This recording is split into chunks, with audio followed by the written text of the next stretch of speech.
واسه خیانت شاهمیر عزا گرفتی؟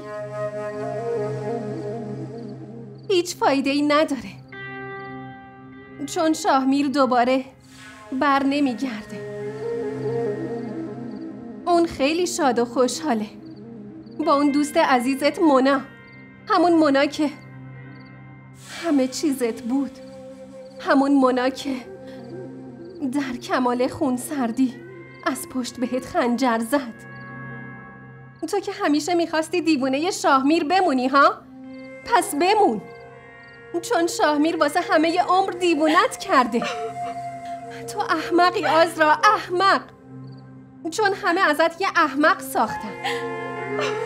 هیچکی کنارت نیست، نه شاهمیر، نه خونواده‌اش، نه دوست عزیزت مونا.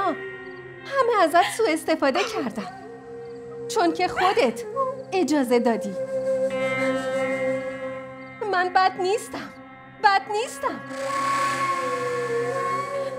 همه آدمای بد دنیا در حقم بدی کردن. من بد نیستم.